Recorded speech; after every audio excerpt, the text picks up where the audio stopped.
Welcome dear रॉकर्ड्स। आज हम देखने वाले हैं गुरुदेव होयसला, जो कि हाल ही में 2023 में रिलीज हुई है। तो चलिए शुरू करते हैं। मूवी की शुरुआत में हमें कुछ लोगों को दिखाया जाता है जो दंगे कर रहे हैं और लोगों को मार रहे हैं, यहाँ तक कि उनकी गाड़ियां भी जला रहे हैं। ऐसे में पुलिस उन लोगों को रोकने की कोशिश करती है, लेकिन जब सिचुएशन आउट ऑफ कंट्रोल होती है तो पुलिस वाले अपने सीनियर से कुछ और पुलिस फोर्स की डिमांड करने लगते हैं। और यहाँ पर एंट्री होती है कहानी के लीड एक्टर गुरुदेव की। गुरुदेव भी एक सीनियर पुलिस ऑफिसर है और उसका स्टाइल थोड़ा रॉबिन हुड टाइप का है। अब गुरुदेव अपने स्टाइल में उन दंगे करने वाले लोगों को पकड़ता है और उन्हें खूब पीटता है। फिर बड़ी मुश्किल से सिचुएशन कंट्रोल में आती है। इसके बाद वहाँ के कमिश्नर गुरुदेव को बुलाते हैं। कमिश्नर गुरुदेव को उसके काम के लिए अप्रिशिएट करते हैं और साथ ही कहते हैं कि हमारे डिपार्टमेंट से भार्गव नाम का ऑफिसर गायब हो गया है और ये हमारे डिपार्टमेंट के लिए शर्म की बात है कि हमारा ही एक ऑफिसर गायब हो गया, और अब मैं चाहता हूँ गुरुदेव कि तुम इस केस को इन्वेस्टिगेट करो। गुरुदेव भी कमिश्नर की ये बात सुनकर हाँ कर देता है और कहता है कि अब मेरा ट्रांसफर अथानी हो रहा है। अगले सीन में हम गुरुदेव की वाइफ को देखते हैं जिसका नाम गंगा है और वो एक डांसर है। गंगा छोटी बच्चों को डांस की क्लास सिखाती है। तभी उसके फोन पर गुरुदेव का कॉल आता है और गुरुदेव उसको अपना सामान पैक करने के लिए बोलता है, क्योंकि अब उसका ट्रांसफर अथानी हो चुका है और गंगा को भी उसके साथ चलना पड़ेगा। इसके बाद गंगा गुरुदेव से बोलती है कि तुम पुलिस में हो, इस वजह से मुझे काफी परेशानी होती है। गुरुदेव कहता है कि ऐसा क्या हो गया। फिर गंगा कहती है कि देखो ना, हमारा आधा से ज्यादा सामान तो बैग में रखा रहता है, मैं जैसे ही सोचती हूँ कि इसको निकालूं तभी तुम्हारा ट्रांसफर हो जाता है। अब गुरुदेव कहता है कि ये तो अच्छी बात है, तुम्हें ज्यादा मेहनत नहीं करनी पड़ती, और ये बोलकर वो मुस्कुराने लग जाता है। इसके बाद अथानी के पुलिस स्टेशन में जब गुरुदेव पहुंचता है तो उसकी मुलाकात सारिफ नाम के कांस्टेबल से होती है और वो फिर सभी से गुरुदेव को इंट्रोड्यूस करवाता है। दरअसल उस पुलिस स्टेशन की जो हालत है उसको देखकर तो गुरुदेव को बहुत गुस्सा आता है और वो सभी ऑफिसर्स की डांट लगाता है। इसके बाद वहाँ के सब इंस्पेक्टर संपत आते हैं और गुरुदेव उनसे भार्गव की फाइल मांगता है। उसके बाद गुरुदेव फिर भार्गव के घर पर जाता है और उसकी पत्नी से पूछताछ करता है। अब रात को सभी पुलिस वाले गुरुदेव के साथ एक ढाबे पर शराब पीते हैं, जहां गुरुदेव को पता चलता है कि कुछ ट्रक्स उसके बॉर्डर से क्रॉस करेंगे जिसमें कुछ गैर कानूनी चीजें होंगी। तभी गुरुदेव कुछ मीडिया वालों को उस लोकेशन पर बुलाता है जहां से वो ट्रक पास होने वाले होते हैं, और अब सारे ट्रक वहां से पास हो ही रहे होते हैं। तभी गुरुदेव उन ट्रकों को रोकने की कोशिश करता है, लेकिन उन ट्रक्स के ड्राइवर गुरुदेव पर फायरिंग शुरू कर देते हैं, जिसके जवाब में गुरुदेव भी उन पर फायर करता है और आखिरकार वो सभी पकड़े जाते हैं। अब मीडिया में गुरुदेव बोलता है कि इन ट्रकों के ओनर सारे परमिट पेपर और लाइसेंस लेकर पुलिस स्टेशन आए और तभी मैं इन ट्रकों को छोड़ूंगा। अब इसके नेक्स्ट सीन में हम देखते हैं मूवी के विलन बाली को, जो कि एक जंगली सुअर को शिकार कर रहा है, और यहीं पर एंट्री होती है बाली के छोटे भाई नाना की, जो काफी ताकतवर है, और नाना उस सुअर को पकड़कर उसे मार डालता है। तभी वहाँ पर बाली का एक आदमी उसको बताता है कि भाई हमारे ट्रक्स पकड़े गए, जिसपे नाना थोड़ा गुस्सा होता है और संपत को कॉल लगाकर उससे कहता है कि अरे अपने नए ऑफिसर को समझा ले, अगर वो हमारा आदमी बनकर रहेगा तो हम उसको मुंह मांगा पैसा देंगे, लेकिन अगर वो हमारे खिलाफ आएगा या फिर होने की कोशिश करेगा तो हम उसको मार डालेंगे। और यहाँ पर हमें ये समझ आ जाता है कि संपत बली का ही आदमी है और पुलिस की ड्यूटी भी करता है, लेकिन काम बली के लिए करता है। अब अगले सीन में हम एक कपल को देखते हैं जिसमें लड़के का नाम रवि होता है और लड़की का नाम भूमि। वो दोनों एक लॉज में जाते हुए दिखाई देते हैं, जहाँ उन्हें अंदर उस लॉज में जाते हुए संपत देख लेता है। उसके बाद वो उन्हें वहीं पकड़ लेता है और अपने साथ पुलिस स्टेशन लेके चला जाता है, जहाँ संपत उनसे कुछ पैसों की भी डिमांड करता है, लेकिन उसकी डिमांड पूरी न होने के कारण संपत उन्हें पूरी रात पुलिस स्टेशन में रखता है। अगले दिन जब गुरुदेव पुलिस स्टेशन आता है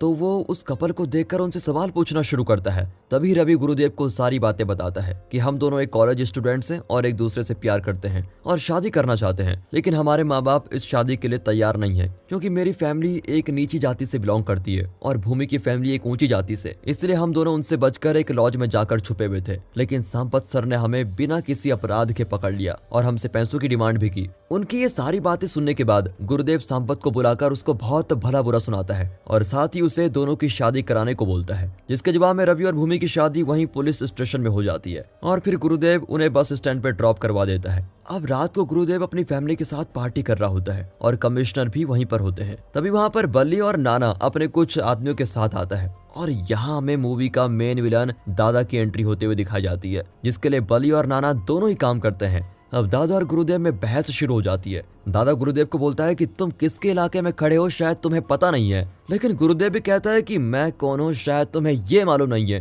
और फिर दोनों में काफी बातें बिगड़ने लगती हैं। तभी कमिश्नर वहां पर आकर मामले को शांत करवाता है। अगले दिन दादा अपने कुछ आदमियों के साथ पुलिस स्टेशन आता है। वहां पर वो कमिश्नर से मिलना चाहता है और गुरुदेव भी वहीं पर होता है। दादा की बातों से हमें ये पता चल जाता है कि भूमि दादा की बेटी है। अब दादा कमिश्नर को रवि और भूमि की एक फोटो दिखाते हुए कहता है कि मेरी बेटी को भगाने में और उसकी शादी कराने में गुरुदेव का ही हाथ दिखाते हैं। जिसके बाद गुरुदेव अपने बचाव में कहता है कि दोनों एक दूसरे से प्यार करते हैं और मैंने तो उनकी शादी करवाई है ताकि वो दोनों खुश रह सकें। अब दादा और गुरुदेव में फिर से बात बिगड़ने लगती है। तभी कमिश्नर गुरुदेव को वहां से बाहर लेके जाता है और उसको दोषी ठहराता है और कहता है कि जाओ उन दोनों को ढूंढ कर लेके आओ। इधर कमिश्नर दादा से 2 दिन का टाइम मांगता है और वादा करता है कि हम आपकी बेटी को ढूंढकर जरूर लेके आएंगे। घर वापस आने के बाद दादा बली और नाना को हुक्म देता है कि गुरुदेव की फैमिली को इतना परेशान करो कि गुरुदेव की जीने की इच्छा ही खत्म हो जाए और तब उसे मेरी तकलीफों का एहसास होगा। अब दादा के हाथ में गंगा को परेशान करना शुरू कर देते हैं। सबसे पहले वो लोग उसके घर पर जाते हैं और उसको धमकाने लगते हैं। इसके बाद गंगा जब बच्चों को डांस सिखा रही होती है तभी वो लोग वहां आकर उसको परेशान करने लगते हैं और अगर गंगा कहीं बाहर जाती है तो वहां भी वो लोग उसका पीछा नहीं छोड़ते।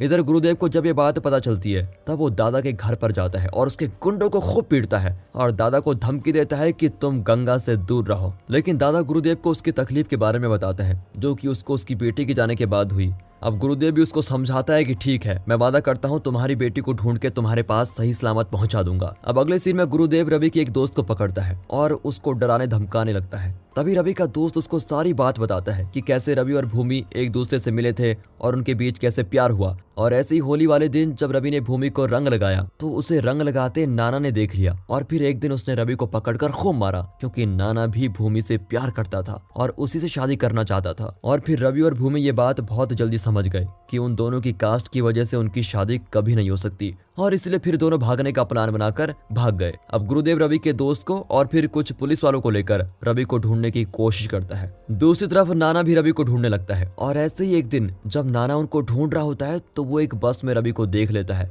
रवि भी नाना को देख लेता है। अब नाना रवि को पकड़ने की कोशिश करता है लेकिन रवि उस बस से उतरकर नाना से बचकर बड़ी मुश्किल से भाग जाता है। इधर गुरुदेव भी रवि को जब ढूंढ रहा होता है तभी वो एक चोर के गले में एक लॉकेट को देखता है जिससे उसको ये पता चलता है कि ये लॉकेट भूमि का है क्योंकि जब भूमि उससे पुलिस स्टेशन में मिलने आई थी तो उसने यही लॉकेट पहना था। और फिर गुरुदेव उस चोर से पूछता है कि तुमने ये लॉकेट कहाँ से चुराया। फिर वो चोर उस लॉकेट को जिस दुकान से चुराया था वो गुरुदेव को उसी दुकान पर लेके जाता है जहां दुकान वाले से गुरुदेव को ये पता चलता है कि वो लॉकेट भूमि का ही है और वहां पे रवि ने आकर उस लॉकेट को बेचा है और कुछ पैसे उस दुकान वाले से लिए। अब गुरुदेव उस लॉकेट को अपने पास रख लेता है और साथ ही उससे पता चल जाता है कि रवि कहीं आसपास ही छुपा हुआ है, इसलिए गुरुदेव उसको आसपास ही ढूंढता रहता है। इधर सांपत नाना को उस जगह की लोकेशन भेजता है जहाँ रवि छुपा हुआ है और जहाँ सारे पुलिस वाले उसको ढूंढ रहे होते हैं। फिर नाना वहां आकर रवि को खोजने लगता है और इत्तेफाक से रवि नाना को मिल ही जाता है। नाना रवि को पकड़ लेता है और उसके बाद वो रवि को पीटने भी लगता है लेकिन तभी वहां गुरुदेव आ जाता है और फिर गुरुदेव और नाना में खूब लड़ाई होती है और सभी डिपार्टमेंट के लोग उन दोनों को छुड़ाने में लग जाते हैं जिस बात का फायदा रवि उठाता है और वहां से निकल जाता है।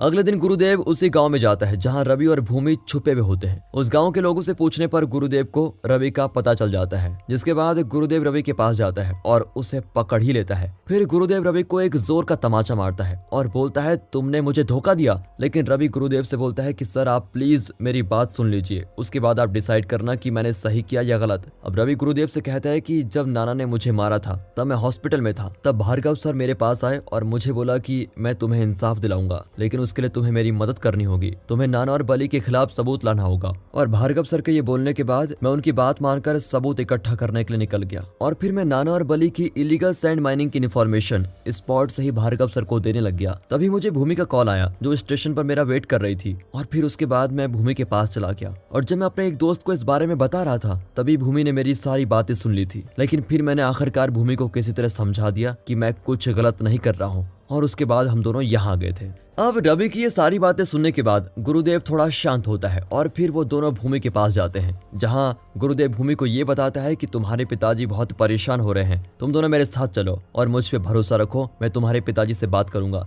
दोनों गुरुदेव के साथ चलने के लिए मान जाते हैं। तभी वहां पर नाना आ जाता है और अब गुरुदेव को ये समझ में आ जाता है कि उसकी सारी इन्फॉर्मेशन सांपत ही नाना को दे रहा था और इसके बाद गुरुदेव नाना को गिरफ्तार कर लेता है और फिर वो उन लोगों को अपने साथ लेकर दादा के घर पर जाता है। लेकिन रास्ते में गुरुदेव को कमिश्नर मिलता है और वो गुरुदेव से कहता है कि मैं इन दोनों को लेकर दादा के पास लेके जाता हूँ, तुम अगर दादा के पास जाओगे तो बात बिगड़ सकती है। गुरुदेव फिर कमिश्नर की बात मान लेता है और उन दोनों को विश्वास दिलाता है कि मैं तुम्हारे साथ हूँ और तुम्हें डरने की कोई जरूरत नहीं है। इसके बाद गुरुदेव कमिश्नर को उन दोनों को सौंप देता है और गुरुदेव नाना को लेकर वहां से चला जाता है और इसके बाद गुरुदेव नाना को काफी टॉर्चर करता है जिसके बाद नाना गुरुदेव को ये बता देता है कि जब मैं एक अनाथ था और भूख से तड़प रहा रहा था तब मेरी किसी ने भी मदद नहीं की, लेकिन बली भैया ने मुझे सहारा दिया और मेरी भूख मिटाई। उसके बाद तो मैं उनके लिए जान देने के लिए भी तैयार हूँ। लेकिन जब भार्गव ने हमारे अड्डे पर छापा मारना शुरू किया तब मैंने पहली बार बली भैया की आंखों में डर देखा, इसलिए मैंने उस भार्गव को मार दिया। और इसके बाद नाना गुरुदेव को उस जगह पे लेके जाता है जहां भार्गव की बॉडी को उसने दफनाया था। फिर इसके बाद पुलिस डिपार्टमेंट भार्गव की बॉडी का अंतिम संस्कार करती है और भार्गव को एक ग्रैंड सैल्यूट भी सभी पुलिस वालों की तरफ से मिलता है। अब अगले दिन पुलिस को एक और बॉडी मिलती है। उस बॉडी में चेहरा साफ नजर नहीं आता। जब गुरुदेव उस बॉडी को देखता है तो उस बॉडी में बने निशानों से वो समझ जाता है कि ये बॉडी रवि की है। और जब गुरुदेव रवि की बॉडी को उसकी फैमिली के पास लेकर जाता है तो रवि के घर वाले बहुत इमोशनल होते हैं, लेकिन फिर वो लोग उसकी बॉडी को पहचानने से मना ही कर देते हैं। और यहाँ में ये समझ आता है कि रवि की मौत की बात सुनकर उसके घर वालों को शौक तो लगा है और वो सदमे में भी है, लेकिन वो अपने बेटे की मौत को स्वीकार नहीं कर पाते। और अब गुरुदेव सीधे कमिश्नर के घर जाता है। कमिश्नर को अपनी गाड़ी में बैठाने के बाद गुरुदेव उन्हें एक थप्पड़ लगाता है और बोलता है कि उन बेचारों ने मुझ पर इतना भरोसा किया, लेकिन मैंने आप पे भरोसा करके उन्हें आपके हवाले किया, आपने उन्हें मारने के लिए छोड़ दिया। अब हम फ्लैशबैक में जाते हैं और देखते हैं कि जब कमिश्नर रवि और भूमि को दादा के हवाले कर देता है और वहां से चला जाता है, तब दादा और उसके लोग रवि और भूमि को बहुत बुरी तरह पीटते हैं और दोनों की जान ले लेते हैं। लेकिन इत्तेफाक से भूमि बच जाती है और एक हॉस्पिटल में एडमिट होती है। और अब प्रेजेंट में गुरुदेव भूमि को देखने हॉस्पिटल जाता है, जहां नर्स से गुरुदेव को पता चलता है कि भूमि मां बनने वाली है। अब गुरुदेव जब भूमि के पास जाता है तो भूमि गुरुदेव से कहती है, हमारी क्या गलती थी सर, हमने तो आप पे भरोसा किया, आपने हमें किसी और के हवाले कर दिया। अब आप मेरे लिए बस इतना कीजिए कि आप मुझे जान से मार दीजिए। और इस पर गुरुदेव थोड़ा इमोशनल हो जाता है और वो खुद को कोसने लगता है कि उसने कमिश्नर पे भरोसा क्यों किया होगा। इसके बाद गुरुदेव दादा के पास जाता है और उससे बोलता है कि भूमि जिंदा है और अब मैं उसके पीछे खड़ा हूँ उसकी हिफाजत करने के लिए। यह कहकर गुरुदेव वहां से चला जाता है। ये खबर सुनकर मानो जैसे दादा को शॉक लगता है। इसके बाद वो बली को बुलाता है और उसे बोलता है कि पता लगाओ गुरुदेव ने भूमि को कहाँ छुपा के रखा हुआ है और मुझे भूमि की लाश चाहिए, बस उसकी लाश। इधर गुरुदेव सांपत के पास जाता है और उसको एक नोटों का बंडल देता है और कहता है कि ये लो, तुम्हें पैसे चाहिए थे ना, ये लो पैसे, लेकिन तुम पूरी ईमानदारी से अब मेरे लिए काम करो। संपत गुरुदेव की बात मान जाता है और उसे कहता है कि मुझे ये पैसे नहीं चाहिए, आप उस अनजान लड़की की इतनी मदद कर रहे हो, काश ऐसा कोई ऑफिसर मुझे पहले मिला होता तो मैं इतना लालची कभी नहीं होता। इसके बाद संपत पूरी ईमानदारी से पुलिस की ड्यूटी करने लगता है। बली इधर भूमि को पागलों की तरह ढूंढ रहा होता है और उसे ये पता चल जाता है कि गुरुदेव ने भूमि को पुलिस स्टेशन में ही छुपा के रखा है। अब बली अपने कुछ गुंडों के साथ पुलिस स्टेशन आता है और सभी पुलिस वालों को धमकी देते हुए कहता है, भूमि को मुझे सौंप दो, जिसके बदले में तुम सबको मैं छोड़ दूंगा, नहीं तो आज एक एक की जान जाएगी। लेकिन पुलिस स्टेशन में मौजूद सांपत भूमि को उसे सौंपने से मना कर देता है और गुरुदेव को कॉल करके इन्फॉर्म करता है। इसके बाद तो गुरुदेव वहां पर आता है और बहुत बेरहमी से बली को जान से मार देता है। और अब गुरुदेव भूमि को रवि की फैमिली के पास लेकर जाता है, जहां रवि की पूरी फैमिली भूमि को अपना लेती है और उसके साथ रहने लगती है। इधर जब बली की मौत की खबर दादा को पता चलती है तो वो नाना को जेल से निकलवाता है और उसे गुरुदेव को मारने के लिए बोलता है। नाना भी बली को अपने बड़े भाई के जैसा मानता था और अब वो भी उसकी मौत का बदला गुरुदेव से लेना चाहता है। इसलिए अब नाना के साथ ही पुलिस वालों पर एक एक करके वार करना शुरू करते हैं, लेकिन वो सभी बच जाते हैं। इसके बाद गुरुदेव सारे पुलिस ऑफिसर्स के साथ मिलकर स्ट्राइक कर देता है। पुलिस डिपार्टमेंट के सीनियर्स गुरुदेव और उसकी टीम को समझाने की बहुत कोशिश करते हैं, लेकिन वो लोग नहीं मानते। गुरुदेव अपने सीनियर से बोलता है कि इंडिया में किसी भी काम को करने के लिए पुलिस वालों की जरूरत पड़ती है, लेकिन पुलिस वालों के हाथ में किसी तरह की कोई पावर नहीं होती और कोई भी गुंडा मवाली आकर उन्हें मार कर चला जाता है। अब गुरुदेव की बातें सुनने के बाद उसके सीनियर्स गुरुदेव को पूरी अथॉरिटी और पावर्स देते हैं और उससे ये स्ट्राइक खत्म करने को बोलते हैं। फिर गुरुदेव ये स्ट्राइक खत्म कर देता है और अपने साथियों के साथ मिलकर दादा के एक एक आदमियों को पकड़ता है और उनके बयानों के दम पर दादा को अरेस्ट कर लेता है। गुरुदेव अब भूमि को दादा के खिलाफ बयान देने के लिए बोलता है, क्योंकि वो भूमि ही है जो दादा के खिलाफ सबसे बड़ा सबूत होती है। लेकिन भूमि और रवि का परिवार गुरुदेव की कोई मदद करने से मना कर देता है, क्योंकि वो लोग अब और किसी मुसीबत में नहीं पड़ना चाहते। और जब दादा को कोर्ट में पेश किया जाता है तो उसके खिलाफ कोई पुख्ता सबूत या बयान नहीं होता,